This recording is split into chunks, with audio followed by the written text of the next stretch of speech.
Assalamu alaikum. Welcome to the Beta program. Your host Tariq Khan. Recently, there is a new shift has been observed in Pakistan's Africa policy, focusing more on economic diplomacy rather than geopolitical dimensions.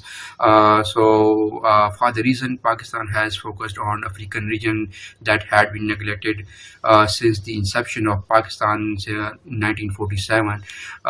Today, we will discuss Pakistan's relations with Africa in general and especially Pakistan's relation with Morocco. Let us bring our special guest in program. You are very active, dynamic, and hardworking ambassador of Pakistan to Morocco, His Excellency Hamid Asghar Khan Sahib. Sir, thank you so much for joining the Beta program, and you are most welcome to the Beta program. Thank you very much, G, for having me for this discussion. Sir, how would you explain Pakistan-Morocco relations and how would you describe?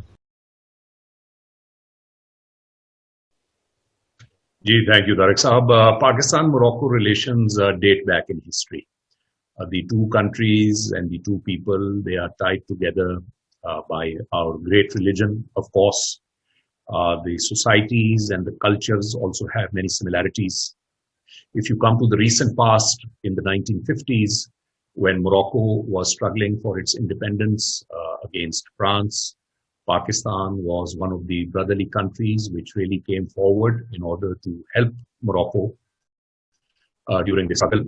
Pakistan at the time was a young country of only 5 years of age, but still we had the vision and the conviction and the solidarity that we felt for the Moroccan people, that the government of Pakistan issued diplomatic passports to many Moroccan senior liberation figures. These passports, Pakistani diplomatic passports, were used then by these figures to go to the United Nations to plead their case for their freedom. Over the years, we have developed a strong commercial link. Pakistan imports very large quantities of phosphate from Morocco. Morocco is one of the countries with the largest reserves of quality phosphate in the world. And Pakistan is importing $375 million worth of phosphate every year from Morocco. This is shipped over to Bin Qasim port in Sindh. And it goes straight to the FFBL factory, which is the Fauji Foundation factory for phosphate. And the DAP that we see, the locally produced DAP that we see in Pakistan, it is a product made on the basis of Moroccan phosphate. So while we have this strong economic linkage, there is a need to diversify the relationship.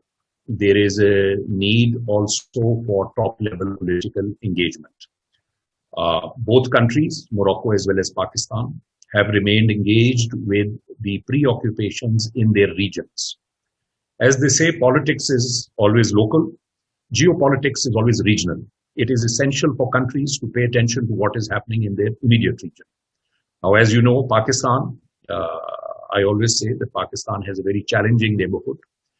We have difficulties. We have had difficulties on our eastern and western borders.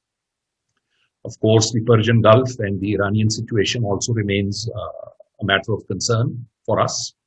We have challenging borders on three sides with Iran, with Afghanistan, and with India. And similarly over here in Morocco, the Moroccans, of course, have had their issues in the Western Sahara, and they have had a less than comfortable relationship with their neighbor Algeria, with whom in the past they have also had, unfortunately, they've had, battles and wars with them. But Morocco and Pakistan also have the commonality of a geostrategic location. Morocco, of course, is the connector between Europe and sub-Saharan Africa. The ECOWAS region, which lies immediately to the south of Morocco, is 450 million people. It's a huge market. The 15 countries of the ECOWAS region also provide many, many minerals and many raw materials which are required by Europe. So Morocco is the link between Europe to Morocco's north and the sub-Saharan Africa to Morocco's south. So this is the kind of connectivity that we also hope that once there is peace in Afghanistan, this is the kind of regional connectivity that Pakistan should also be able to benefit from in our region also. Unfortunately, the last head of state, head of government level visit was way back in the late 2000s when General Musharraf, then the president, and the then Prime Minister Shaukat Aziz visited. The pandemic, of course, has made travel difficult. Over the last 1 year, 1 year and a quarter, it has been difficult for people to travel around the world. There are a number of visits which are lined up, both from the Pakistani side as well as from the Moroccan side. Morocco is also going to have its elections very, very soon in the next week to 10 days. And so after the formation of the government and the improvement of the pandemic situation, we do hope that there will be a good exchange of high-level political visits, which are very important to develop the tourist ties, the people-to-people ties, the socio-cultural ties, and the connectivity between the two countries. So Pakistan has launched Look Africa policy, Pakistan's Africa policy to enhance or increase economic or trade relations with African countries. So what progress and efforts have been made so far, especially in the Pakistan and Morocco economic relations? Tariq Sahab, thank you for this question. I think it's a very important aspect that you have touched on. The Engage Africa policy, it used to be Look Africa. In 2018, we fine-tuned it and we said it is now time to engage. It is no longer enough to just look at Africa. So the Engage Africa policy was formulated as soon as this new government, Prime Minister Khan, Imran Khan's government came into power. And in 2019, the Honorable Prime Minister was invited to the Foreign Office where a presentation was given to him regarding the necessity, the need to engage with Africa. It was a 2-day-long conference. The Ministry of Commerce was a partner with the Ministry of Foreign Affairs in this. And finally, the conference conclusions were presented to the Honorable Prime Minister. As you are aware, he was very kind in approving almost all of the proposals. On the basis of his approvals, we have opened 5 new embassies in Africa. The number of our embassies is still below 20. Whereas there are many countries, both in our region and internationally, which have, over 40 embassies in the continent. We feel that the footprint has to be increased even further. Similarly, there was a proposal to have more commercial consulates, because these days, as you know, we are trying to focus on geoeconomics rather than geopolitics. The global economies of all countries have suffered because of the pandemic. It is important to have a robust trade, investment, and commercial engagement with African countries. So I feel that this policy has been very, very successful in a very short period of time. In 2 years, we've been able to open 5 embassies, have 7 new commercial consulates. We have also had the first edition of the Pakistan-Africa Trade and Investment Conference, which was held in Nairobi in 2020. Again, we are just waiting for the pandemic conditions to improve so we can have a second version of that. We have a vision of political connectivity, which will enable in turn trade, investment, and commercial ties. Africa, of course, Tariq Sahab, as you know, is 54 countries and 1.3 billion population. It is a young population, it is a growing population, and these developing countries in Africa, they have an increasing need for goods and services. We at the Foreign Office feel that Pakistan produces a lot of products and we have a lot of services, and they are at the right price, which can really be suitable for the African markets. So this is a very successful and a very important initiative which has been taken by the government of Mr. Imran Khan. And I am very certain that with more focus and attention on this region in the years to come, our relationship will both strengthen and it will also become more diverse. So under Pakistan's Africa policy, Pakistan was supposed to negotiate preferential trade agreements with the main trading blocs of Africa. So how many and what trade agreements have been done with Morocco, and how these trading blocs are important for Pakistan? This is, Tariq Saab, a very interesting and slightly tricky question. You see, free trade agreements were a great trend around 10 years ago.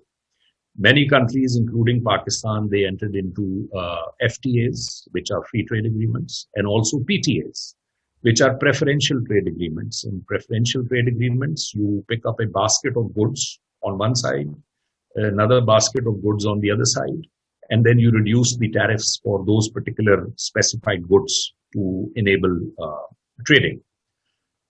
The global experience after maybe a decade of FTAs, there are many countries which have realized that perhaps an FTA, a blanket FTA, is not the best way forward. Without naming any names, there have been many countries, including Pakistan, which have realized that once you have an FTA with a country which is much better able to produce goods cheaper, faster, and to deliver them to your doorstep, it has an adverse impact on your domestic economy and your domestic structures. As far as Morocco is concerned, for the last 2 years, they have had a complete moratorium on any new FTAs. They are at this moment, they are not negotiating any FTAs. Our discussion regarding FTA and PTA with Morocco dates back to 2007, 2008. Now, that was a time where Morocco was signing multiple FTAs and PTAs with many countries around the world. I think because of the war on terror that we were fighting in Pakistan, and perhaps because of the on our regional problems, at that time in 2007-8, we were not able to complete the process of finalizing an FTA or a PTA. At this juncture, although we have made efforts, we have requested them for an FTA, I don't think an FTA is realistically possible at this time. But we are engaged in a conversation to have a small basket of goods from both sides, from the Moroccan side and the Pakistani side, let's say 10 to 12 to 15 items each, for which we are trying for a PTA so that we can have an increase in the trade volume as well as a diversification in the trade volume. So this is the situation with Morocco. As far as Africa is concerned, as you are aware, Africa is moving towards a continental free trade agreement. This means that the entire continent is going to become one market. This has been approved in principle at the African Union level. However, many countries have already ratified this through their parliaments. There are some countries which are going to do so. Ultimately, now I think we need to devise a new strategy for Africa in itself, because it is going to become one free market, so that if your goods and services are entering into one country, they can be transported into any other country. However, I will say that for Africa, because of the sheer size, honestly speaking, the maps that we see, they do not really reflect the size of Africa. This is 54 countries. You can fit in the entire Europe into it. You can fit in half of Asia into it. It is a huge landmass. So it is simply not possible to talk about Africa in terms of as one entity. I always say that we must have and we must adopt a regional approach. We must look at East Africa, we must look at West Africa, we must look at the southern part of Africa, we must look at Central Africa. If we divide this up into groupings of, let's say, 10 to 12 countries each, it will be easier for us to engage with Africa in a meaningful way. Sir, Pakistan has relocated main commercial sections from Europe to Africa to cover top 10 economies of Africa. So what were the main motivating factors behind this? How would you explain this? Sir, thank you. The government, I think the Ministry of Commerce especially, it has really done a remarkable job in shifting its existing resources from countries where the commercial sections were not, being very beneficial, and they have moved them to Africa. The reason, sir, is that Africa, as you know, it is a continent which was largely colonized. Many of the countries, they soon after independence in the 60s and, mostly in the 60s, they entered into a phase of uncertainty. Unfortunately, it has been a continent which has seen a lot of conflict. There have been many civil wars, etc. Very happily, Africa is now coming out of that phase. It has come out of that phase. Barring one or two places, now mostly there is, in the vast majority of countries, there is stability.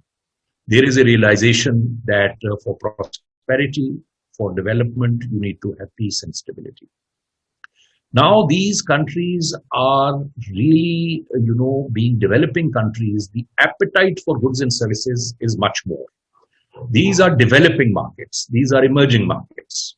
Now, if you talk of Europe, for instance, or if you talk of any other fully developed country, the opportunity and space for Pakistani products and goods and services is less for two, three reasons. Firstly, there are many more trade barriers. Secondly, there is far more competition. Thirdly, there is the question of perception, of pricing, of quality, etc. So we truly feel that the market for Pakistani products, the market for Pakistani goods is truly Africa. Now, let me give you an example. It will amaze you to learn that there is a country in West Africa which is importing rickshaws from Pakistan. Now, a rickshaw is something which if you try to export it to any fully developed country, I don't think it will be possible. Maybe, the health standards or the safety standards will not be met, which the local transportation departments have. Secondly, let me tell you the kind of opportunities there are over here, that pedestal fans and table fans and ceiling fans. These are something which is really, this is a market which is being captured by Pakistani exporters. Thirdly, you've got pharmaceuticals. Let me give you an example that there is a country which is importing matches ki tili. These are being exported from Pakistan to Africa. So this is why I have a very vision, and I hope that this interview of yours reaches the bosses in the Ministry of Commerce and at TDAP also. This has to be a whole of government effort. We must, I feel, have a policy that at least 33% of the foreign trips of our officials, of our ministers outside of Pakistan, they must be to Africa for two reasons. Firstly, I think there is tremendous opportunity for our goods and services. The other thing, Tariq Saab, is that the environment is very welcoming. Pakistan has a very good reputation on the African continent as a whole. We enjoy a lot of respect because of our army, because of our military capabilities. We enjoy a lot of respect because while most of Africa was still under colonial rule, Pakistan in 1947 became free. So we were, an iconic sort of inspiration for them for their freedom fighting. So Pakistan is well known, Pakistan is respected, and they are very keen and they are very eager to engage with Pakistan because they have seen Pakistan develop over the last 70 years. And they feel that there is more of a commonality because of the colonial, rule that we also endured for many years. So because of these similarities and because we have a lot of acceptability and we are well known as a nation on this continent, I think that we must have more missions, we must have more political engagement, we must have more commercial visits, we must participate in the trade fairs, we must have single country exhibitions, we must have regional exhibitions. And I truly feel that the way forward for Pakistan's economy, this is the lifeline that we are looking for. The options and the opportunities are tremendous.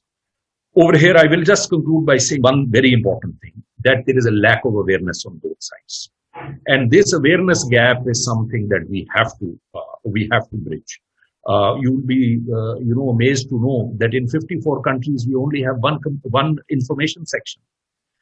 No other embassy in Africa has got a press section. And this is where the opportunities are being missed because the countries in Africa do not have the full knowledge of the exact capacities of Pakistan to produce and deliver. And Pakistani exporters do not have an idea of the demands of the African economies. So it is my request to the government, and I truly believe that we must, just the way the Ministry of Commerce has shifted these commercial sections, to begin with, we must shift, 8 to 10 press sections from other countries into Africa, because this is where the tremendous opportunities lie. Sir, how would you explain Pakistan's Africa policy framework with respect to other powers' engagement in Africa, especially like India and China, who have been engaging with Africa since 2 decades? So, how do you see this whole scenario?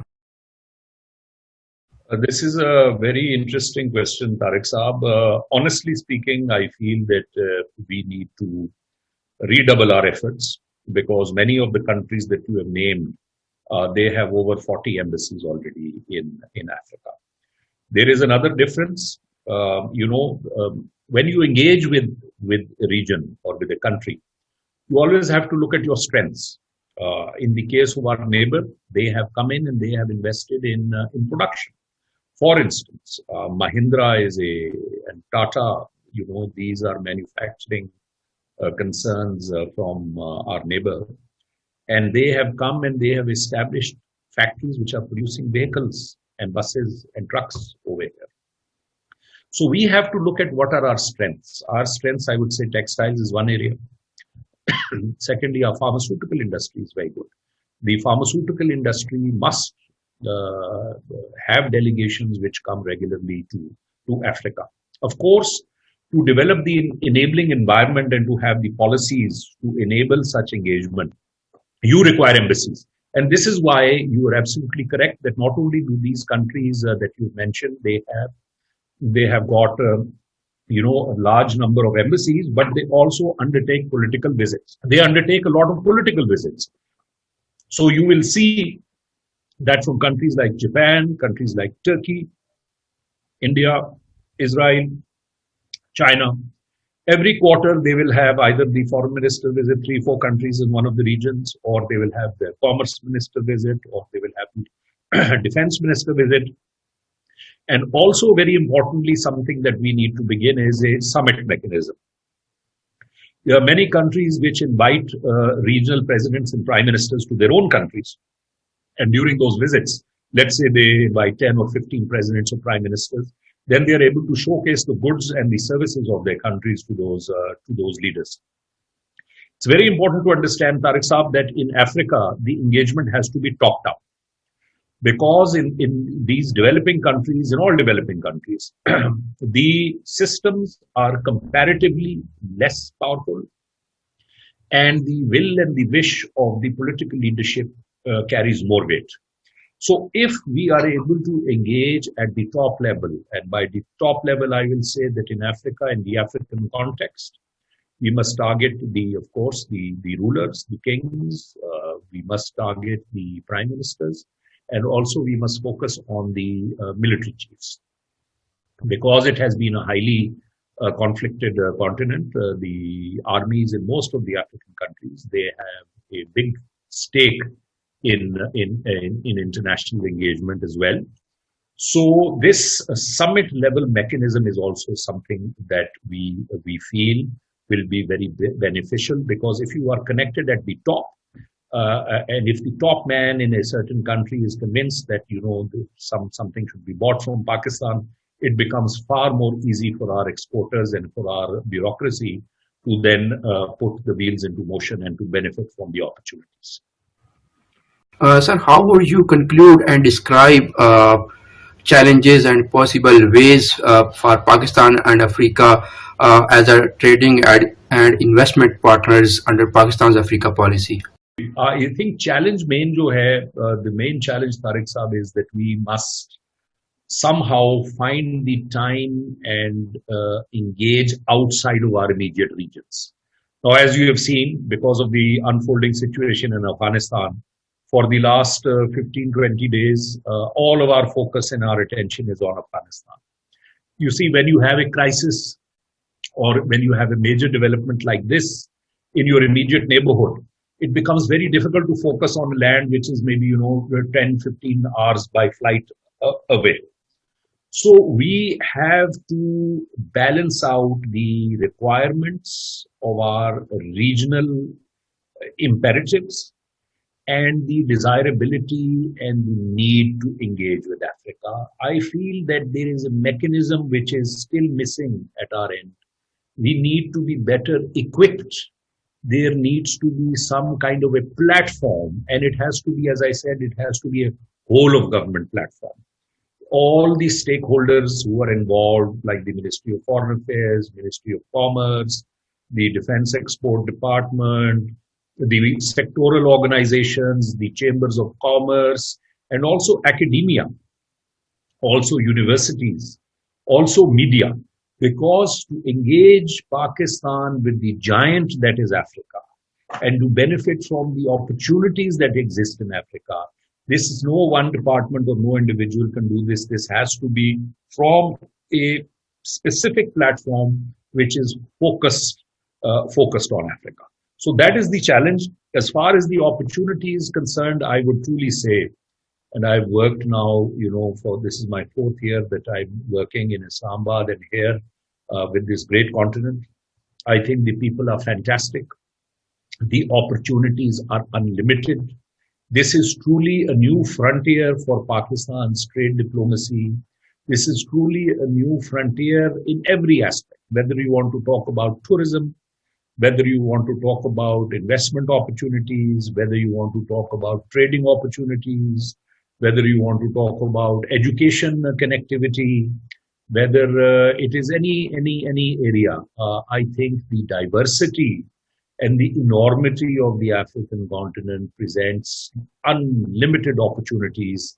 The only challenge is that we need to engage more, and we need to do away with the deficit of information, which the information gap is something that we need to plug with political connectivity. The rest, I am very certain that in a very short period of time, maybe even 5 years, we can turn things around, and you can see our exports from Africa, which are maybe at the moment, it's just around $3 billion. I have absolutely no doubt that you can increase it by $3 billion every year for the next 5 years.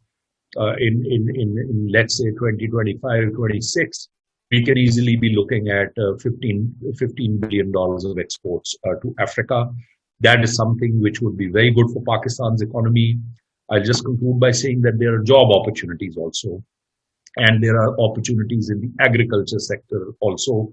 For this, I truly feel that the Engage Africa platform now has to be broadened, strengthened, and made more dynamic so that we can help our economy and our people to engage with this wonderful, magnificent continent. Sir, thank you so much for your valuable and precious analysis by explaining Pakistan, Morocco, and Pakistan's Africa relations. Thank you so much again in Debate IA program. Thank you very much, Tariq Saab. It was great to converse with you, and inshallah, we'll have other occasions as well.